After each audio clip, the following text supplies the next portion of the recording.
Hello students, मैं अपनी next video लेकर आई हूँ जो क्वेश्चन 7 पर है। Most important question language across curriculum का कि भाषा के प्रमुख कार्य बताइए एवं कक्ष अधिगम में किन कार्यों के लिए भाषा के कार्यों का प्रयोग किया जाता है उसकी विवेचना करनी है। पहले तो आपको नॉर्मल भाषा के कार्य बताने हैं, ठीक है। ये आपका आंसर है का भाषा के कार्य। मनुष्य की वृद्धि व विकास के लिए भाषा मुख्य आवश्यकता है। प्रकृति ने केवल मानव को ही भाषा का वरदान दिया है, ठीक है। वरदान किसको दिया है? सिर्फ मनुष्य को, मानव को। पशु पक्षी आदि प्राणी अपनी बात को उतनी आसानी से व्यक्त नहीं कर पाते हैं, ठीक है। अभी हम सिर्फ सिंपल भाषा के कार्य बताने जा रहे हैं, ठीक है। भाषा के प्रमुख कार्य निम्नलिखित हैं। फर्स्ट है आपका सूचनाप्रद कार्य, मतलब उसे क्या बोला जा सकता है? संप्रेषण, जब हम कन्वर्सेशन करते हैं एक दूसरे के साथ, ठीक है। भाषा से अभिप्राय है सूचना देना, ठीक है। हमें सूचना मिलती है। जो कोई भी सूचना हो वह केवल भाषा के माध्यम से ही भेजी जा सकती है। कोई भी आपकी सूचना है वो सिर्फ भाषा के माध्यम से ही भेजी जा सकती है और प्राप्त की जा सकती है। अगर एक ही कंडीशन है यहाँ पर, अगर आपको भाषा आती है तो ही आप उस चीज को समझ सकते हो, सूचना को, ठीक है। सभी की सब सभी की सभी सूचनाएं लिखित व मौखिक रूप में भाषा से ही संप्रेषित की जाती है, ठीक है। चाहे वो मौखिक है चाहे वो लिखित है, ठीक है।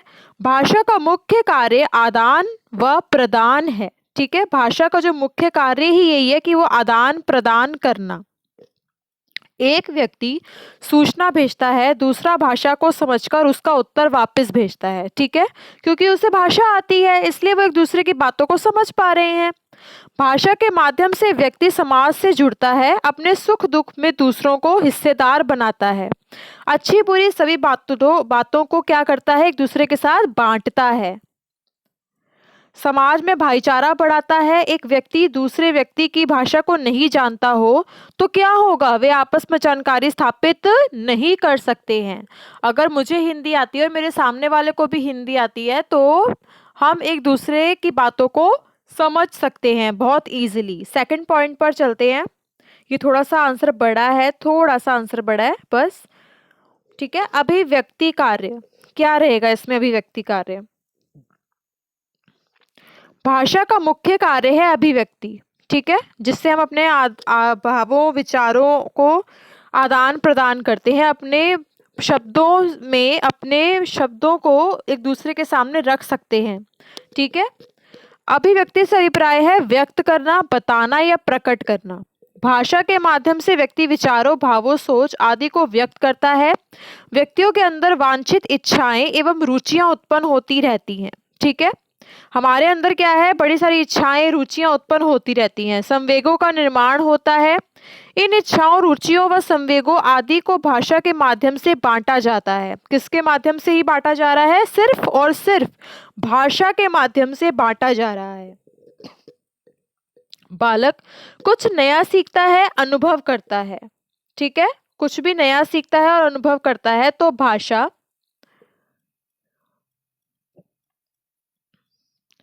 भाषा के द्वारा क्या हो रहा है? परिवार के सदस्यों के सामने बता पाता है वो अपनी बातों को, ठीक है। बालक के व्यक्तित्व के विकास में भाषा का अहम स्थान रहता है। जन्म के कुछ समय बाद रोना व चिल्लाना आदि से संवेग प्रकट करता है।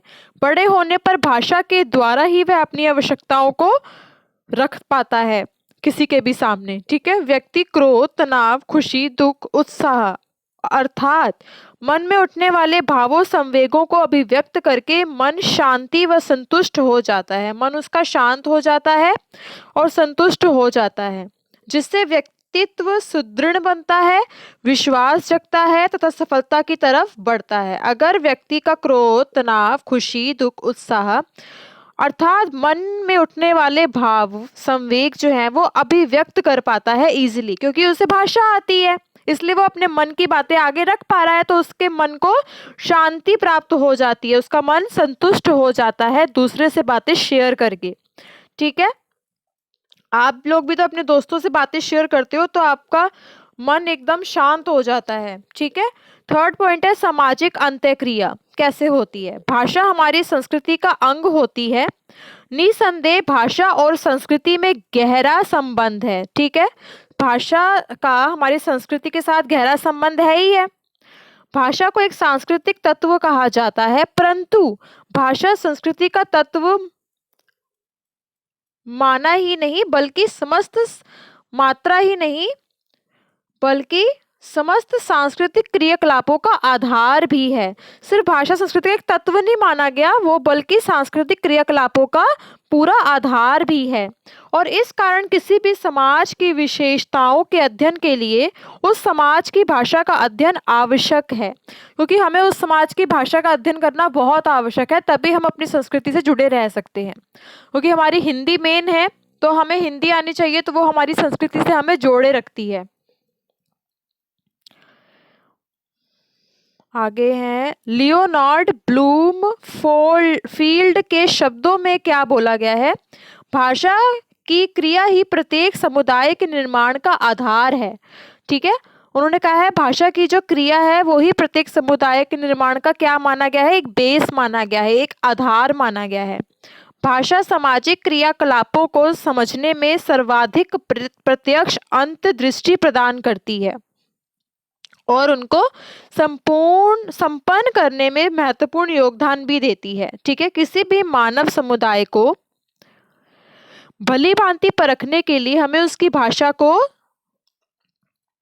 समझना आना चाहिए। ठीक है। यदि हम किसी मनुष्य के जीवन पद्धति और उसके ऐतिहासिक उद्गम का गहराई से अध्ययन करना चाहते हैं तो हमें उसकी भाषा का व्यवस्थित विवरण प्राप्त करना होगा। हमें उसकी भाषा को पहले गहराई से समझना होगा। अगर मनुष्य के जीवन पद्धति और ऐतिहासिक के साथ अगर आपको गहराई से अध्ययन करना है तो आपको भाषा को ही सबसे अच्छे तरीके से समझना होगा, प्राप्त करना होगा सबसे पहले। फोर्थ पॉइंट है निर्देशात्मक कार्य। निर्देश के बगैर हम आगे बढ़ ही नहीं सकते, ये चीज याद कर लो। ठीक है। भाषा का एक और मुख्य कार्य निर्देश देना है। निर्देश से अभिप्राय है कार्य को संपन्न करने का तरीका या रास्ता। भाषा के माध्यम से एक व्यक्ति दूसरे को निर्देशित कर सकता है। सही मार्ग पर ले जाना एक व्यक्ति का काम है। ठीक है। उनके कार्य को पूरा करने में मदद कर सकता है। बच्चे को आरंभ से ही निर्देश दिए जाते हैं। भाषा भी निर्देशों के द्वारा सिखाई जाती है। सभी कार्य जो बच्चा सीखना शुरू करता है वे सभी कार्य निर्देश देकर सिखाए जाते हैं। निर्देश देना ही नहीं होगा अगर हमारी जिंदगी में, तो हम कुछ भी नहीं सीख सकते, कुछ भी नहीं सीख सकते। ठीक है। एक अध्यापक बच्चे को अगर निर्देश नहीं देगा तो बच्चे के अंदर एक थोड़ा सा डर पैदा नहीं होगा और वो कोई भी कार्य ऐसे करेगा नहीं अगर एक अध्यापक निर्देश नहीं देगा तो। ठीक है। सभी कार्य जो बच्चा सीखना शुरू करता है वह सभी कार्य निर्देश देकर सिखाए जाते हैं। जीवन के हर पल में निर्देशों की आवश्यकता होती ही होती है। चाहे आपका जीवन का कोई भी पल है वहाँ निर्देश की आवश्यकता होती ही है। सामाजिक जीवन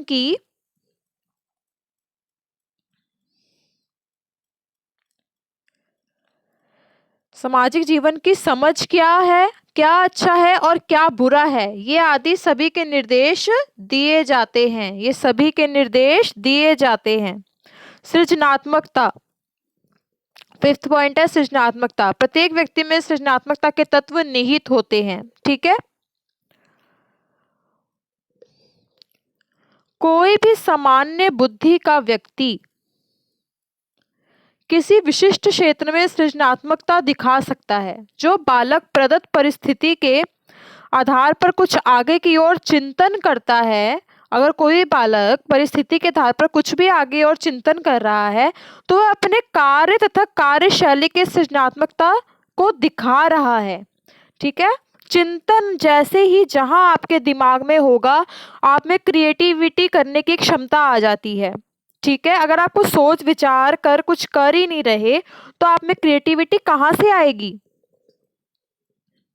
वह अपने कार्य तथा कार्यशैली में सृजनात्मकता दिखाता है। सृजनात्मकता को को योग्यता वाले बच्चे अपने विचारों से दूसरों को सरलता से प्रभावित कर लेते हैं। अतः प्रत्येक बच्चे को सृजनात्मकता के विकास हेतु समुचित अवसर मिलना ही चाहिए।